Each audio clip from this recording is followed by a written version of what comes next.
আচ্ছা।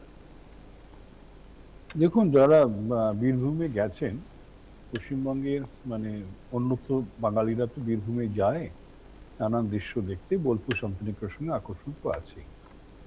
তারা সেখানে গিয়ে নিঃসন্দেহে দেখেছে কিভাবে অজয় নদী থেকে বালি তুলছে, রাস্তায় কাদা তুলছে, যেখানে সেখানে টোল ট্যাক্স লাগিয়ে দিয়ে পয়সা তুলছে। যে কোনো মেলা টেলা লেগে গেছে, গাড়ি পার্কিং এ সে 300-400 টাকা যা খুশি চাইছে। বীরভূমে কোনো শাসন কোনোদিন কেউ দেখেনি এই তৃণমূলের জমানাতে। কেউ কেউ এখন ভালো তৃণমূল সাজছে বা বলছে যে অন্যরা খারাপ, কিন্তু যাই হোক না কেন, তো তৃণমূলই এদের তৈরি করেছে। সে ভালো খারাপ কি আমি সেই ডেফিনেশনে যাব না। যারা বলছে যে অন্যদের ধরা হচ্ছে না, তাদের নামগুলো দিক না, কেন তারা ছেড়ে দিয়েছিল সেটাও বলুক। অন্য যদি ধরা না হয়, মানে মিনান মন্ডল বা কি টুলু মন্ডল বলছেন, এদেরকে ধরলে টুলু যাদের গায়ে মণ্ডল, জ্বালা হ্যাঁ। হচ্ছে তারা অন্যদের নাম। হ্যাঁ, বলছি এদের অন্য যারা মনে করছেন অন্যরা আরো চোর, বড় চোর আছে, তাদের নামগুলো দিক না। বুঝতে পারছি, সেগুলো কেউ দিতে চাইছে না, খালি মনে করছে যেটুকুন কাজ হচ্ছে সেটুকু, এটুকু খুব একটা মানে সরকার খুব একটা ভালো কাজ করছে না, এটাই বলার চেষ্টা চলছে। তো দেখুন, আমি খুব একটা সাংবাদিকদের মতন খবর রাখি না, কিন্তু এই টুলু মন্ডল বা এদেরই কোনো বিয়ের ছবি মানে বেশ কিছুদিন আগে খুব ভাইরাল হয়েছিল, প্রচুর টাকা সেখানে। যে ধরনের বিয়ে, আমি ভাবছিলাম বুঝি সব এআই করা, কিন্তু সেগুলো তো দেখানো হয়েছিল, অনেক মিডিয়া ও সোশ্যাল মিডিয়া আছে, সেগুলো একদম ঠিক দেখিয়েছে। বলেছেন, মেয়ের বিয়ে ছিল টুলু হ্যাঁ, মণ্ডলের। মেয়ে বিয়ে বোধহয়, হ্যাঁ। তো কেউ তো তখন নজর কেন কোথা থেকে হলো, কোথেকে টাকা পেলো, কেউ তখন একটা ফোটাও কথা বলেনি, কেন তার অধিকার আছে, তৃণমূলের নেতা, তার অধিকার আছে পয়সা খরচ করে, এটাই মনে হয়। এগুলো যে সিগন্যাল যে দিচ্ছে সে এত টাকা খরচা করতে গিয়ে করছে, পয়সা করতে গিয়ে তুলেছে। আপনারা যা বলছেন যিনি বিখ্যাত হয়ে আছেন, এখনো পর্যন্ত হাইয়েস্ট যেটা রেকর্ড পাওয়া গেছে মানে এই পলিটিক্যাল কারাপশন, তারও বাড়িতে অনেক অনুষ্ঠানে মানে প্রচুর খাওয়া দাওয়া, প্রচুর মানুষ যেত, প্রচুর সাংবাদিককেও আমি দেখেছি, তারাও গিয়ে হাজির হয়েছে। তো কেউ তো কোনোদিন একটা পয়সা কোথাও লেখেনি এত বৈভব কোত্থেকে, কে পয়সা দিয়েছে, কিভাবে হয়েছে। তো আমি যখন নিমন্ত্রিত হয়েছিলাম কোনো শিক্ষা প্রতিষ্ঠানে পজিশনে থাকার দৌলতে, আমার প্রশ্ন কিন্তু অনেকের কাছে করেছিল, এত পয়সা কোত্থেকে আসছে। কিন্তু মানে কেউ তখন মনে করেন বা জবাব দিতে চান, সবাই মনে করেছে এটা অধিকার, আর তৃণমূল নেতাদের স্বাভাবিক অধিকার, তারা মানে বৈভবের মধ্যে থাকবে। কিন্তু তারপরেই ধরা পড়লো কত কোটি টাকা। এবং যারা এখনো ধরা পড়েন, তারা তো অনেকেই চালাক লোক, কি করে মানে অ্যাডজাস্ট করতে হয়, ম্যানেজ করতে হয়, তারা অনেকে সেটা করছে এখন। তার ফলে অনেকে হয়তো ধরা পড়ছে না, কিন্তু যেটা আপনারা আলোচনা করতে চাইছেন, এতকাল তো আমরা দেখতাম যে ইডি সিবিআই এরাই সব ব্যবহার করতো, রাজ্য পুলিশকে কখনো কাজে লাগানো হতো না। রাজ্য পুলিশকে একেবারেই আমরা দেখেছিলাম যে ছোট ছোট জগন্নাথ যাকে জগন্নাথ, বলে, একদম, হ্যাঁ। হ্যাঁ, বসিয়ে রেখে দেওয়া হয়েছিল।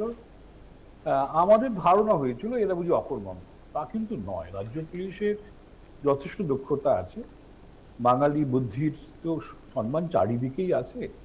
এবং ক্রাইম আপনাকে ডিকোড করতে গেলে বুদ্ধির দরকার লাগে, সেই বুদ্ধিতে বাঙালি পুলিশ অফিসারদের দক্ষতা কোনোদিনই কম ছিল না। আমাদের কলকাতা পুলিশকে তো স্কটল্যান্ড ইয়ার্ডের সঙ্গে তুলনা করা হতো, যাই হোক সে প্রশ্ন এখন নয়।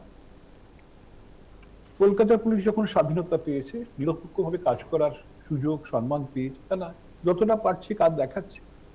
এর আগেও যদি পেতো হয়তো করতে পারতো, কিন্তু হয়তো এদেরও স্বার্থ লুকিয়ে ছিল। বলা হয়েছিল যে দেখো ধরো না, তুমিও যতটা পারো নিয়ে নাও, হয়তো এটা আমি জানি না। চান্স তো থাকেই না, নাহলে পুলিশ অফিসার যার ক্ষমতা আছে কেন ধরবে না। সেও দেখছে ব্যক্তিগত গেন হয়তো রয়ে গেছে, সে আর কোনো কোথাও এই ধরনের কোনো অভিযান চালানোর যে ধরনের প্রয়োজনের সে দরকার ছিল, কাঠামো দরকার ছিল, থাকা হয়তো ছিল, কিন্তু সে করেনি। ব্যক্তিগত সুবিধাটাই হয়তো তার কাছে তাকে দেওয়া হয়েছিল। কেননা আমরা দেখেছি ভারতবর্ষের ইতিহাসে চোখ বন্ধ করার, মুখ বন্ধ করার সবচেয়ে বড় রাস্তা হচ্ছে কারাপশন। ঠিক। চুরি করো তাহলে একদম মুখ বন্ধ হয়ে যাবে, বুঝলেন। চুরি করতে না, এটা আমরা দেখেছিলাম নর্থ ইস্ট যে ধরনের সরকারি টাকা ঢেলেছে, নর্থ ইস্ট উন্নত হয়নি, কাশ্মীর উন্নত হয়নি, কেননা চুরির মাধ্যম দিয়ে তাদের মুখ বন্ধ করে রাখা হয়েছিল কিছু পলিটিশিয়ানস। এখন দেখা যাচ্ছে সরকার যারা এসেছে তারা মনে করছে যে যা কারাপশন ঘটেছে সেটাকে আমরা, হ্যাঁ, সেটাকে বাইরে নিয়ে আসতে হবে। সবাই যে বাইরে আসবে, সবাই যে কারাপশন মানে করাপশনের যে এটা মুখোশ খুলে যাবে আমার মনে হয় না, তবে যেটা খুলছে যথেষ্ট। আমাদের তো একটা ধারণা তৈরি হচ্ছে কি হচ্ছে না হচ্ছে, এবং আজ যেটা আপনি জানালেন সরকারের রাজস্ব বাড়ছে, এটা তো একটা পজিটিভ সাইড।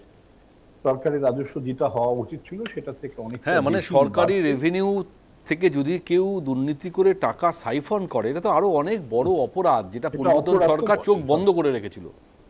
হ্যাঁ, সেটা সরকার বন্ধ রেখেছিল কেন? সরকারের যারা চালাতো তারা নিশ্চয়ই ব্যক্তিগত সুযোগ সুবিধা পেয়েছে, তাদের পার্টি ফান্ডে টাকা এসছে, ব্যক্তিগত ফান্ডে টাকা এসছে। ঠিক। এই যে বৈভব যেগুলো আপনারা দেখে সবাই করে গেছে, সমস্ত বড় ছোট নেতা সবাই করে গেছে, কেননা তারা মনে করেছে এগুলো অধিকার। কেউ কোনো ধরনের চেষ্টা চলেনি কি করে এটা ঘটছে। ঠিক। এখন যারা সরকারে আছে তাদের লোকরাও যদি এই ধরনের কাজ করে, তাদের তো চেক থাকতেই হবে কে কি করছে না করছে। সুতরাং এটা যদি একেবারে বলা যেতেই পারে, 15 বছরের দেশ শাসন আমরা পশ্চিমবঙ্গে পেয়েছিলাম, আমাদের অনেক স্বপ্ন ছিল, অনেক কিছু আমরা পাবো, কিন্তু একেবারে পশ্চিমবঙ্গটাকে দুর্নীতি দিয়ে যেভাবে সাজিয়ে দেওয়া হয়েছে, সর্বত্র দুর্নীতি, ঠিক এমন কোনো জায়গা নেই যেখানে দুর্নীতির স্থান পায়। ঠিক। তো এটা করে দিয়ে পশ্চিমবঙ্গটাকে শেষ করে দেওয়া, শিক্ষা স্বাস্থ্য যে জায়গায় চলে গেছে, আর বাঙালি সহজে উঠে দাঁড়ানো মুশকিল হয়ে গেছে।